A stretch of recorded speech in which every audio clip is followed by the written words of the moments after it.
Morning everyone. आज की class में हम सबसे पहले स्टडी करेंगे relationship between Nernst equation and Gibbs free energy. तो हेडिंग लगाते हैं relation between Nernst equation and Gibbs free energy. गिव्स फ्री एनर्जी विजिबल है सबको? छोटा तो नहीं लग रहा लिखा हुआ?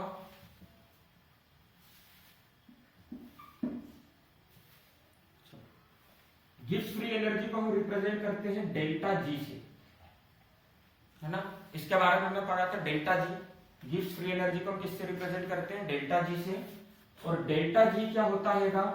Negative of work done.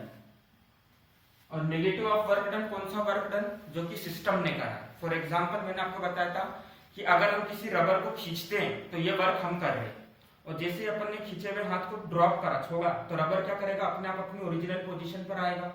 उसके लिए उसको वर्क डन करना पड़ेगा। तो उस वर्क डन को हम क्या करेंगे? जो रबर ने अपने आप करा है, वर्क डन बाय सिस्टम। तो यहां पर क्या है? डेल्टा जी क्या है? नेगेटिव टाइम्स है वर्क डन बाय सिस्टम या यूजफुल वर्क डन का। क्लियर है? अब देखो यहाँ पे गिव्स फ्री एनर्जी हम किसके बारे में बात कर रहे हैं? रिएक्शन के बारे में। और इलेक्ट्रोकेमिकल सेल की अगर हम बात करें तो रिएक्शन की फ्री एनर्जी किसमें कन्वर्ट हो रही है? इलेक्ट्रिकल एनर्जी में। मतलब हमको गिव्स फ्री एनर्जी को रिलेट करना है नस्ट इक्वेशन से, तो हमको यहाँ पर इलेक्ट्रिकल वर्क डन चाहिए, है ना। कौन सा वर्क डन चाहिए? Electrical work done. तो आप लोगों ने पढ़ा होगा पोटेंशियल डिफरेंस का फॉर्मूला क्या होता है? V is equal to W divided by Q. Work done in bringing a unit positive charge from infinity to a point. पढ़ा था क्लास 10th में फॉर्मूला पोटेंशियल का, या भी 12th में भी पढ़ा होगा स्टार्टिंग के चैप्टर में फिजिक्स में, है ना। तो work done divided by charge. अच्छा, क्या मैं W को ऐसा लिख सकता हूं? W is equal to potential difference into charge, है ना। अब देखो यहां से मैं W के फॉर्मूले में कुछ चेंजेस करूंगा। तो सबसे पहले W लिखा। अब देखो पोटेंशियल को, यहां पर हम पोटेंशियल को क्या बोलते हैं? Cell potential. पोटेंशियल डिफरेंस को क्या बोलते हैं? Potential difference between electrodes of a cell is known as cell potential. याद करो। तो पोटेंशियल डिफरेंस को हम क्या लिखेंगे? ई सेल लिख सकता हूं।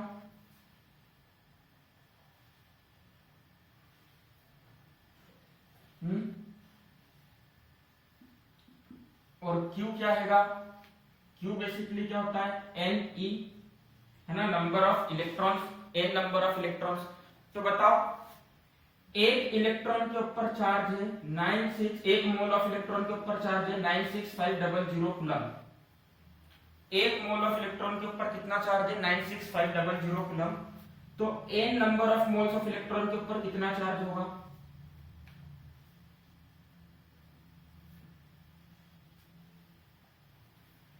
एक मोल ऑफ इलेक्ट्रॉन के ऊपर इतना चार्ज है 96500 कूलम। तो n number of moles of electron के ऊपर कितना चार्ज होगा? 96500 इंटू n, यही होगा। अच्छा, इसी को हम क्या बोलते हैं? Faraday's constant. याद करो, नस्ट इक्वेशन की स्टार्टिंग में बताया था कि एक मोल इलेक्ट्रॉन के ऊपर जितना चार्ज होता है उसको हम क्या बोलते हैं? Faraday's constant. तो इस Ne की जगह पर मैं क्या लिख सकता हूं? NF लिख सकता हूं।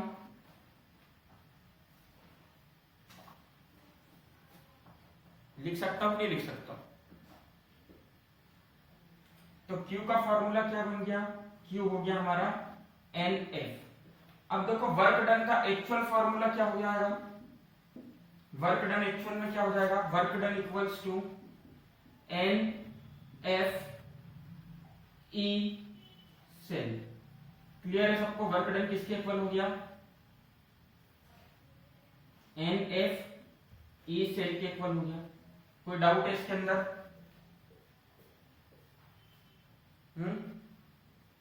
है ना।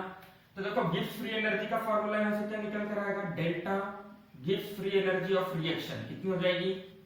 Negative times of work done, तो वर्क डन का नेगेटिव ले लो, मतलब क्या हो जाएगा NFE सेल। ठीक। अच्छा अगर मैं आपसे पूछता हूं स्टैंडर्ड गिब्स फ्री एनर्जी क्या हो जाएगी, delta G R standard.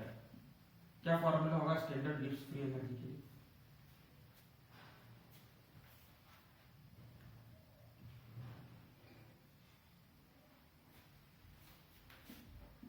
Minus NFE standard of cell. Very good, clear है सबको, कोई डाउट है इसके अंदर?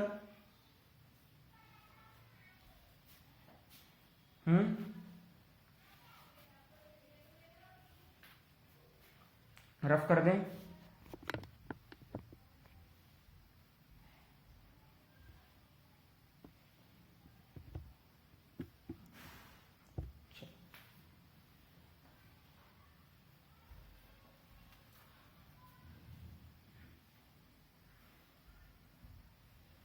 अब देखो बेसिकली गिब्स फ्री एनर्जी से हमको क्या बनाना है, यहाँ पे नस्ट इक्वेशन बनाना है। तो हम क्या लिख सकते हैं,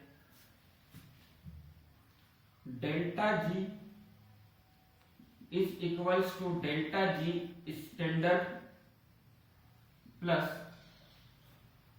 2.303 RT log base 10 molar concentration of product upon molar concentration of reactant। इतना क्लियर है सबको, कोई डाउट है इसके अंदर?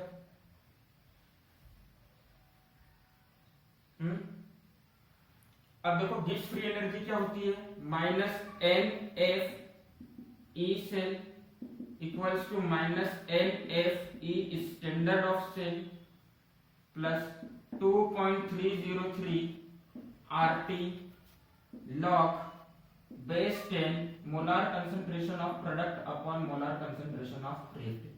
क्या यहां से आप लोग नस्ट इक्वेशन बना सकते हो? क्या इस इक्वेशन की हेल्प से आप नस्ट इक्वेशन बना सकते हो? अगर बना सकते हो तो कैसे बनेगी बताओ।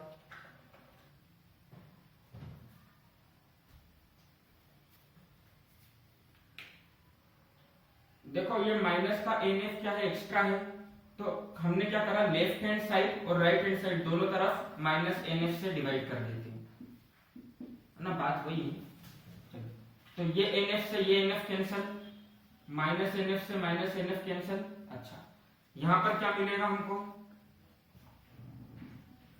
E cell is equals to E standard of cell minus 2.303 RT divided by NF log base 10 molar concentration of product divided by reactant। तो ये गिब्स फ्री एनर्जी की हेल्प से हमने किसका डेरिवेशन करा है, नस्ट इक्वेशन का। इसी को हम बोलते हैं relationship between Gibbs free energy and Nernst equation. Clear है सबको, कोई डाउट है इसके अंदर? गौतम, अदिति, रितेश पाल, समझ में आ गया?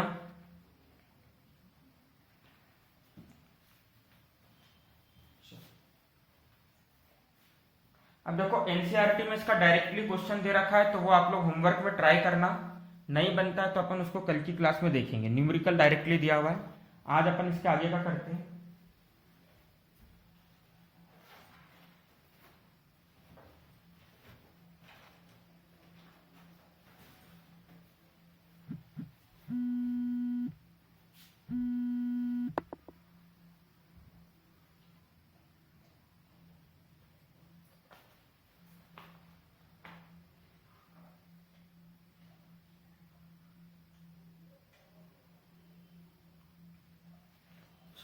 ऑडियो क्लियर है सबको?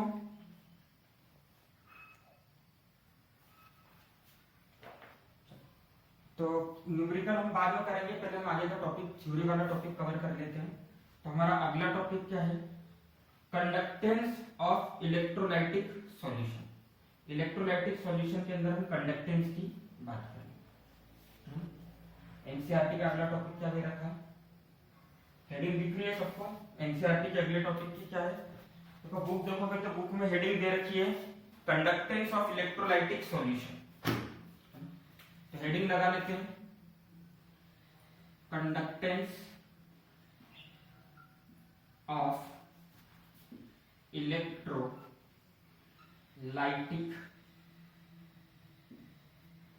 सॉल्यूशन, किसी भी इलेक्ट्रोलाइटिक सॉल्यूशन के कंडक्टेंस के बारे में बात हुई।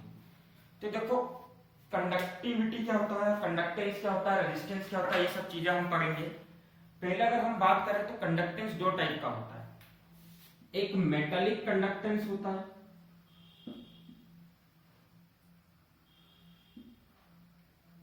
और एक कैसा कंडक्टेंस होता है, इलेक्ट्रोलाइटिक कंडक्टेंस। अब मेटलिक कंडक्टेंस का मतलब क्या होगा, सिंपल सा, जो हमारे मेटल के वायर में से इलेक्ट्रिसिटी फ्लो होती है, अपने घर में क्या लगा हुआ, वायर लगा हुआ, कभी आपने वायर को खोलकर देखा क्या रहता है अंदर, मेटल। तो उस वायर में से जो इलेक्ट्रिसिटी फ्लो हो रही है ना, वायर के अंदर से जो इलेक्ट्रिसिटी फ्लो हो रही है उसको हम क्या बोलेंगे, मेटेलिक कंडक्टेंस, मतलब मेटल में से करंट फ्लो हो रहा है। इलेक्ट्रोलाइटिक कंडक्टेंस हम किसको बोलेंगे, याद करो अभी हमने इलेक्ट्रोकेमिकल सेल पढ़ा था, तो सेल के अंदर सॉल्यूशन की हेल्प से, सॉल्यूशन के अंदर से या सॉल्यूशन की हेल्प से करंट फ्लो हो रहा था, तो ऐसे कंडक्टेंस को हम क्या बोलेंगे, इलेक्ट्रोलाइटिक कंडक्टेंस। क्लियर है, सिंपल सा एग्जांपल हो जाएगा, अगर आपने बीकर में पानी लिया और उसमें नमक डाल दिया, ठीक, उसके अंदर आपने क्या डाल दिया, NaCl डाल दिया और उसका सॉल्यूशन बना दिया। अब आपने क्या करा, दो वायर इधर डाला,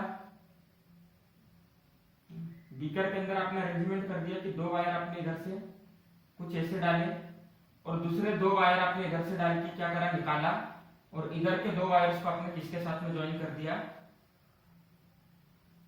बल्ब के साथ में ज्वाइन कर दिया। क्या बल्ब जलेगा,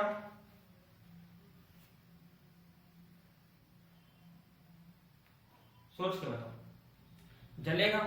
पर देखो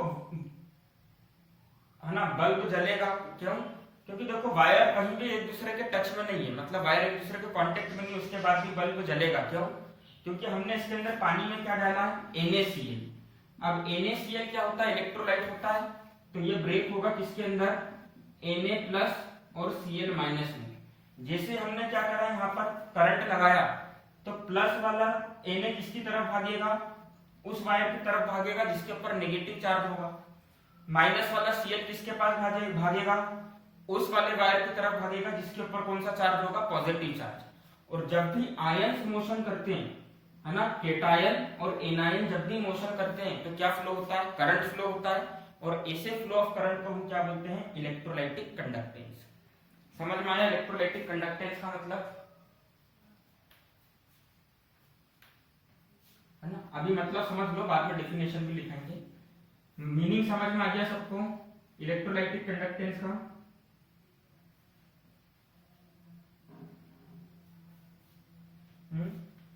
देखो किसी भी इलेक्ट्रोलाइट का सॉल्यूशन बनाओगे तो उसमें क्या बनेगा, केटायन और एनायन बनेगा।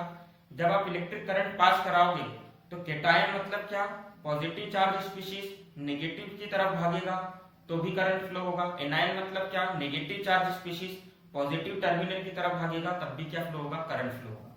तो वो करंट जो कि इलेक्ट्रोलाइट्स के आयंस के मोशन की वजह से जनरेट होता है, उस केस में फ्लो होने वाले करंट को हम क्या बोलते हैं, इलेक्ट्रोलाइटिक कंडक्टेंस। क्लियर है सबको।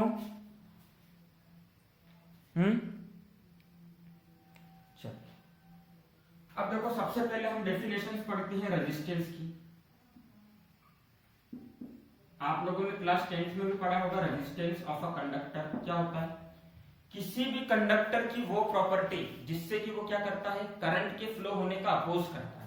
आपने एक चीज देखी होगी, जब भी हम टीवी ज्यादा लंबे टाइम के लिए चलाते हैं, या कूलर हो गया, या कोई भी लैपटॉप का चार्जर वगैरह जब हम ज्यादा समय के लिए यूज करते हैं, तो जो वायर्स रहते हैं वो क्या होने लगते हैं, गर्म हो जाता है। ऑब्जर्व करा आपने ये चीज को, क्यों गर्म हो जाता है, क्योंकि जिन वायर में से करंट फ्लो हो रहा है वो वायर उसका क्या कर रहे हैं, अपोज कर रहे हैं। अब दो जने लड़ाई करेंगे तो क्या होगा, एनर्जी रिलीज होगी। दो जने लड़ाई करेंगे तो क्या होगा, एनर्जी रिलीज होगी। और ये एनर्जी किस फॉर्म में रिलीज होती है, हीट के फॉर्म में। तो जब भी करंट फ्लो होता है वायर में से, तो वायर कुछ पोर्शन ऑफ करंट को फ्लो होने से क्या करता है, रोकता है, जिस वजह से क्या होता है, एनर्जी रिलीज होती है हीट के फॉर्म में और वायर गर्म हो जाता है। वायर की इसी प्रॉपर्टी को हम क्या बोलते हैं, रेजिस्टेंस। तो रेजिस्टेंस किसी भी कंडक्टर का क्या हो जाएगा, लिखो resistance of a conductor is defined as opposed to flow of current। Basically resistance क्या, कंडक्टर की वो प्रॉपर्टी, तो आप ऐसा भी लिख सकते हो, resistance of a conductor is a property by which it oppose the flow of current, है ना। तो रेजिस्टेंस ऑफ अ कंडक्टर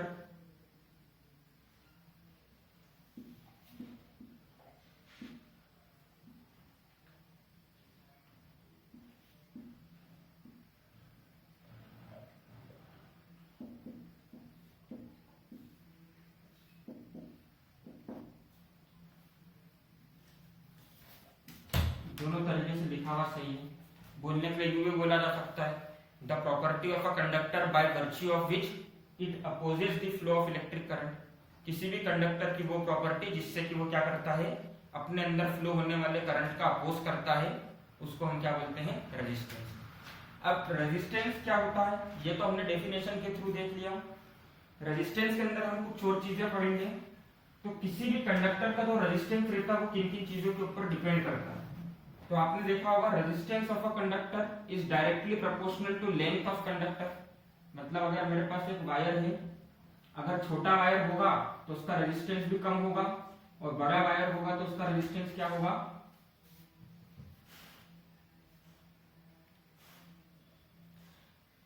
चलो आपके पास में एक वायर छोटा और एक वायर बड़ा है, किसका रेजिस्टेंस ज्यादा होगा, बड़े वाले। Resistance of a conductor is inversely proportional to cross sectional area of conductor. Cross sectional area मतलब देखो ये वायर दिख रहा है, इसका ये वाला जो एरिया होगा, है ना, ये वाला जो सर्कुलर एरिया होगा, जिसको मैं ऐसे बना देता हूं, ये ऐसा एरिया होगा, ठीक।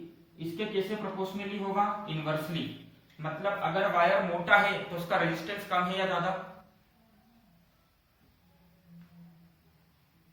ज्यादा होगा। अगर वायर मोटा है मतलब क्रॉस सेक्शन एरिया ज्यादा है, क्रॉस सेक्शन एरिया अगर ज्यादा है तो उसका रेजिस्टेंस ज्यादा है। अच्छा, अगर हम दोनों इक्वेशन को मिला लें तो क्या होगा, resistance of a conductor directly proportional to length and inversely proportional to cross sectional area. Proportionality का साइन हटाएंगे तो क्या आएगा, एक कांस्टेंट आता है हमेशा, जिसको हम क्या बोलते हैं, रो, है ना। हर बार कांस्टेंट आता है, पर इस केस में जो कांस्टेंट आएगा उसको हम क्या बोलेंगे, रो। और रो होता है स्पेसिफिक रेजिस्टिविटी। क्या होता है, स्पेसिफिक रेजिस्टिविटी। याद करो ये सब क्लास 10th में पढ़ा है आप लोगों ने। और इसी को हम क्या बोलते हैं, रेजिस्टिविटी भी बोला जाता है ना। दोनों एक ही चीज है, एक घर का नाम है, एक स्कूल का नाम है। स्पेसिफिक रेजिस्टिविटी आ जाए या रेजिस्टिविटी आ जाए, मतलब किसकी बात हो रही है, रो की बात हो रही है। अच्छा, रेजिस्टेंस की यूनिट क्या होती है, ऐसा यूनिट क्या होती है रेजिस्टेंस की, वेरी गुड, क्या होती है, ओम। अब देखो यहां से स्पेसिफिक रेजिस्टिविटी एक नई टर्म आई या रेजिस्टिविटी एक नई टर्म है। तो पहले हम रेजिस्टिविटी के बारे में बात कर लेते हैं थोड़ा। तो रेजिस्टिविटी की अगर हम यूनिट देखें तो यूनिट क्या हो जाएगी रेजिस्टिविटी की, रो की यूनिट निकालनी है, मतलब रो को यहां पे रखो और बाकी सबको इधर पहुंचा दो। तो रेजिस्टेंस में किसका मल्टीप्लाई होगा, एरिया का, और डिवीजन किसका होगा, लेंथ का। अब बताओ यूनिट क्या हो जाएगी, रेजिस्टेंस की यूनिट ओम, एरिया की यूनिट मीटर स्क्वायर, लेंथ की यूनिट मीटर। तो 1 मीटर से 1 मीटर कैंसिल हुआ, तो स्पेसिफिक रेजिस्टिविटी या रेजिस्टिविटी की यूनिट क्या हो गई, ओम मीटर। ये माइनस भी है ना, यूनिट में हम इसे दिखाते हैं दो अलग अलग चीजों। ठीक है, क्लियर है सबको, ओम मीटर की सही यूनिट।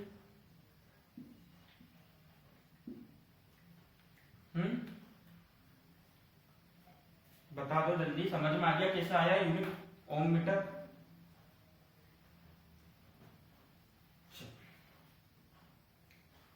अब रेजिस्टिविटी की डेफिनेशन क्या होगी?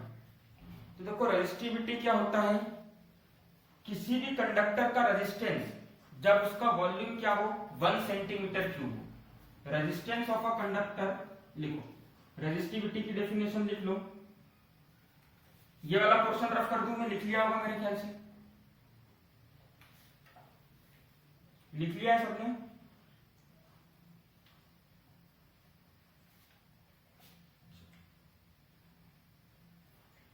तो अब स्पेसिफिक रेजिस्टिविटी या रेजिस्टिविटी की हम बात कर रहे हैं रो की, तो रो की यूनिट तो हमको मिल गई ओम मीटर। डेफिनेशन की बात करते हैं तो देखो रो का फॉर्मूला क्या होता है, R A divided by L. इसी फॉर्मूले की हेल्प से हम क्या बनाएंगे, इसकी डेफिनेशन बनाएंगे। तो मैंने क्या बोल दिया, स्पेसिफिक रेजिस्टिविटी या रेजिस्टिविटी क्या होता है, किसी भी कंडक्टर का रेजिस्टेंस जब उसका वॉल्यूम कितना हो 1 सेंटीमीटर क्यूब, या तो 1 सेंटीमीटर क्यूब हो या मीटर में लेना चाह रहे हो तो 1 मीटर क्यूब हो, मतलब वॉल्यूम कितना होना चाहिए, यूनिट कितना वॉल्यूम होना चाहिए, यूनिट, है ना। अब वॉल्यूम यूनिट है मतलब वॉल्यूम 1, इसका मतलब क्या होता है, देखो वॉल्यूम का फॉर्मूला क्या होता है, बेसिकली एरिया इनटू लेंथ, ये होता है। ये आपके सामने वायर है सिलेंड्रिकल फॉर्म में, इसका अगर आप वॉल्यूम निकालने जाओगे तो आप क्या करोगे, क्रॉस सेक्शनल एरिया, ये एरिया सर्कल फाइंड करते थे और उसमें इसकी ये हाइट का मल्टीप्लाई कर देते, जिसको मैंने अभी क्या बोल दिया, लेंथ। आई बात समझ में, cross sectional area into length, ठीक। तो मैं इसको ऐसा भी बोल सकता हूं कि स्पेसिफिक रेजिस्टिविटी क्या होगी, resistance of a conductor whose cross section area is 1 centimetre cube और लेंथ भी कितनी होगी 1 मीटर, बोल सकता हूं।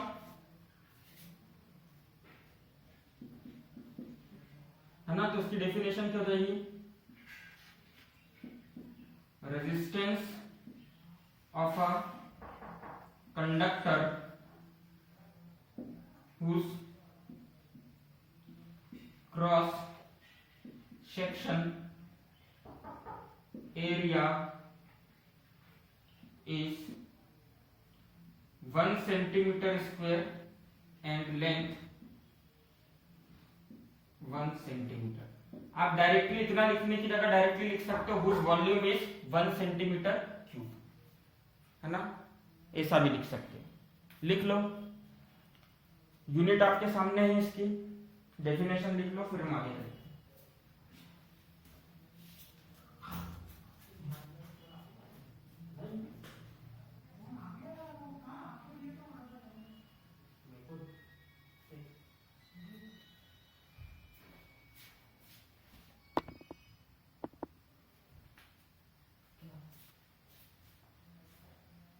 मेरे को फोन दिया था जब मैं मीटिंग पे जा रहा था, तो मैंने फोन दे दिया, मतलब वहां पे जो बैठे हुए थे उनको दिया था। जब मैं मीटिंग से आया था तो मैंने उसके नीचे रखा हुआ था, ब्लू कलर का कवर था उसके ऊपर, ब्लैक या नेवी ब्लू टाइप का कुछ था, क्योंकि मैं मीटिंग पे आ रहा था तो मैंने मेरा फोन भी दिया था, किसी दूसरे का फोन दिया था, तेरी भी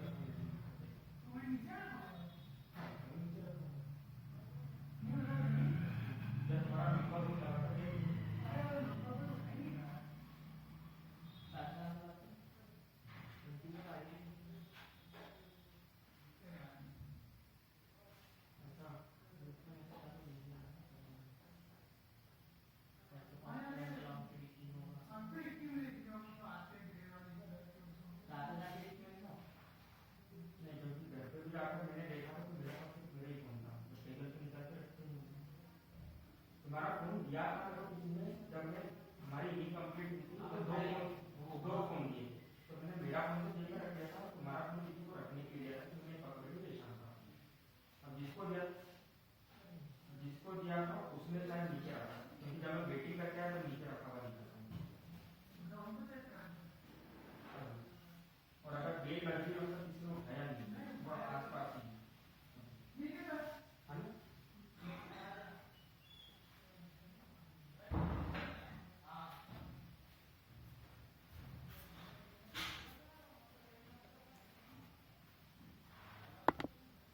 चलो, ऑडियो क्लियर है सबको? रेजिस्टिविटी समझ में आ गया, स्पेसिफिक रेजिस्टेंस समझ में आ गया, रफ कर दें इसको। देखो ये डेफिनेशंस हैं जो कि अभी आपको आगे काम आएंगी। अब हम बात करते हैं कंडक्टेंस की। सिंपल सा कंडक्टेंस का मतलब क्या होता है? किसी भी कंडक्टर में से कितनी आसानी से इलेक्ट्रिक करंट फ्लो हो रहा है। कंडक्टेंस का मतलब क्या होता है? किसी भी कंडक्टर में से कितनी आसानी से इलेक्ट्रिक करंट फ्लो हो रहा है। तो कंडक्टेंस की डेफिनेशन क्या हो जाएगी? Ease to flow of electric current, कितनी आसानी से इलेक्ट्रिक करंट फ्लो हो रहा है किसी भी कंडक्टर में से, उसको हम क्या बोलेंगे? कंडक्टेंस। इतना समझ गए सब?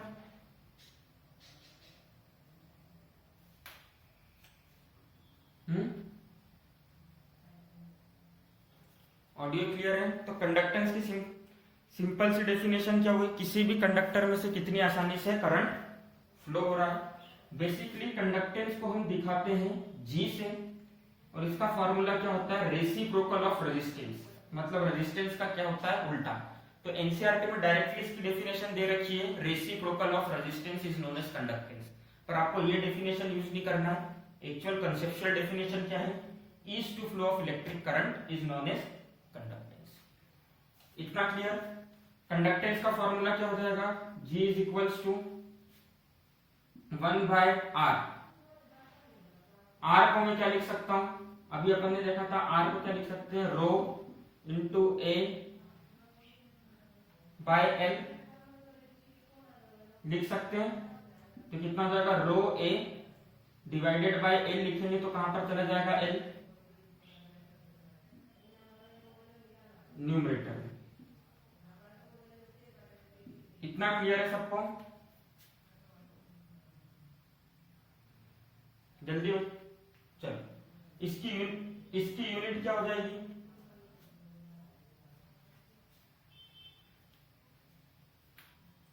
देखो रेजिस्टेंस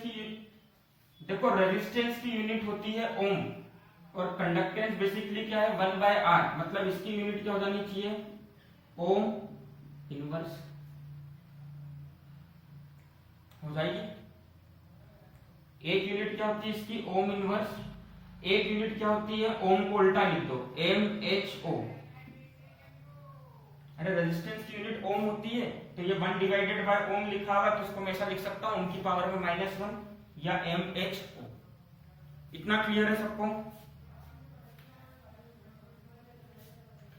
अब देखो ये क्या है? Length of conductor. ये क्या है? Cross section area of conductor. और स्पेसिफिक रेजिस्टिविटी क्या होता था?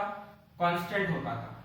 तो अगर किसी कांस्टेंट को मैं रेसिप्रोकल के फॉर्म में लिखूंगा तो भी कांस्टेंट आएगा। जैसे मेरे पास कांस्टेंट 5 है, उसको मैंने लिख दिया 1/5, तो 1/5 भी क्या है? कांस्टेंट है। तो यहाँ पे 1/रो को मैं क्या लिखने जा रहा हूं? एक नया कांस्टेंट के फॉर्म में, जिसको मैं लिखूंगा कप्पा। क्या लिखूंगा मैं? जिसको क्या बोलूंगा मैं? जिसको कप्पा। तो कंडक्टेंस का फॉर्मूला क्या हो जाएगा? 1/रो की जगह क्या लिख दो? कप्पा। तो G कितना हो जाएगा? Kappa into L divided by A।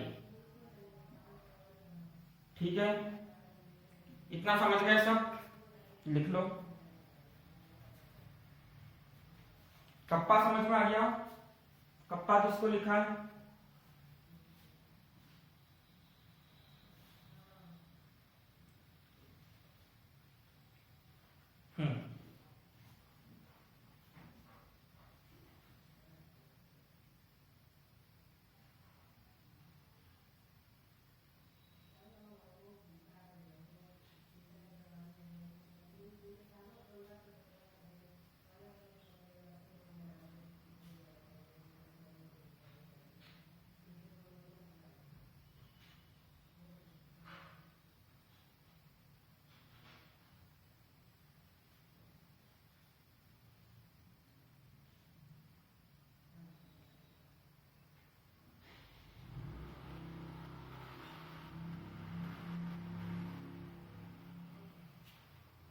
चलो लिख लिया सबने।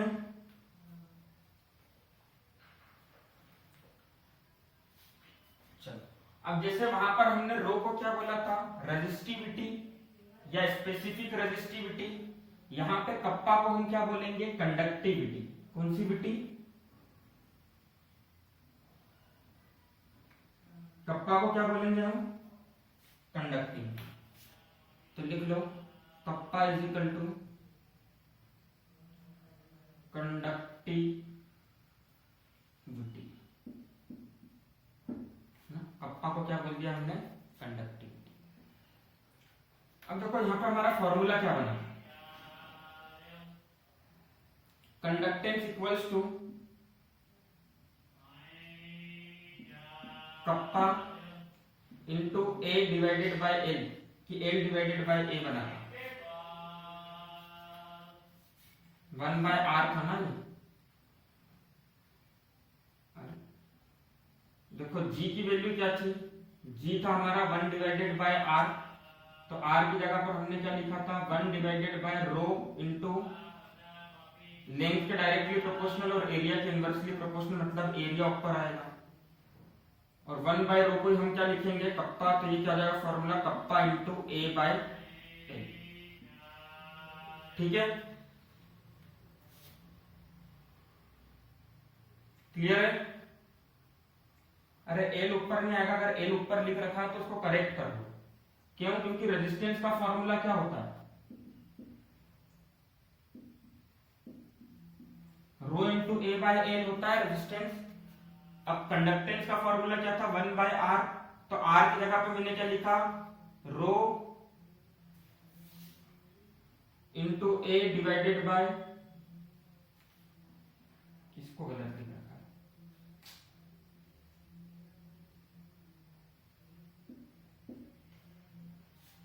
अभी पढ़ा था ना, रेजिस्टेंस लेंथ के डायरेक्टली प्रोपोर्शनल होता है और एरिया के इनवर्सली प्रोपोर्शनल होता है। तो रो एल बाय ए होता है, तो यहां से फॉर्मूला क्या बन जाएगा, है ना, आर की जगह पर क्या आ जाएगा, रो एल डिवाइडेड बाय ए। ठीक है,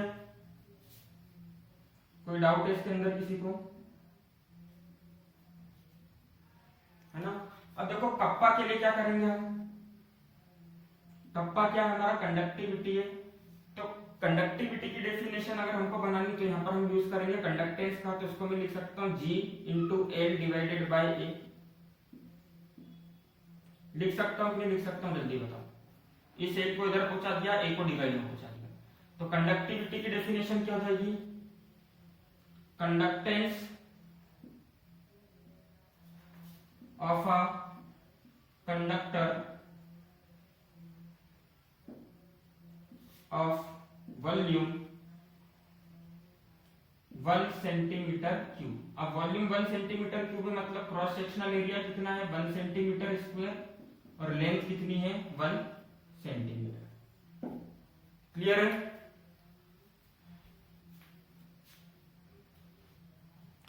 समझ गए।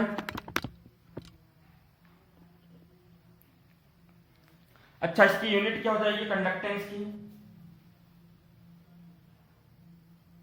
कंडक्टिविटी की यूनिट क्या हो जाएगी। अच्छा, इसी को हम स्पेसिफिक कंडक्टिविटी भी बोलते हैं, पर आईयूपीएससी क्या बोलता है कि ज्यादा अच्छा रहेगा, आप इसको क्या बोलो, कंडक्टिविटी। तो कंडक्टिविटी की यूनिट क्या हो जाएगी,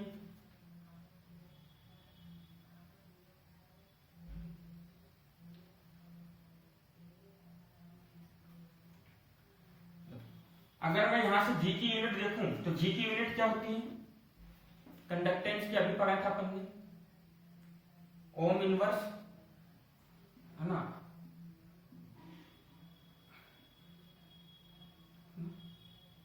क्या होती है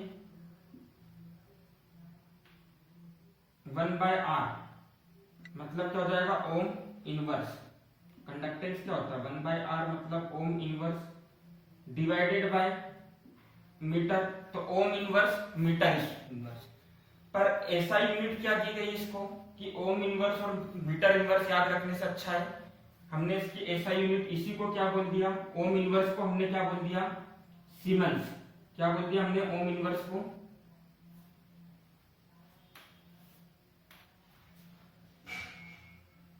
ओम इनवर्स को क्या जो बोल दिया हमने आपसे, नया नाम दे दिया सीमेंस, तो इसकी यूनिट क्या होगी, सीमेंस पर मीटर। क्या यूनिट हो जाएगी इसकी, समझ गए। ओम इनवर्स की जगह पर क्या लिख दिया हमने आपसे,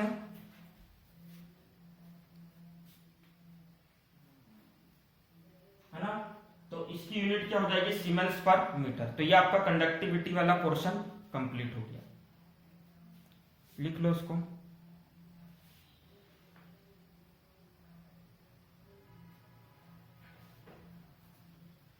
हाँ, तो आज की क्लास हम यहीं पर एंड करते हैं, इसके आगे का हम नेक्स्ट क्लास में पढ़ेंगे। So bye everyone, have a good day.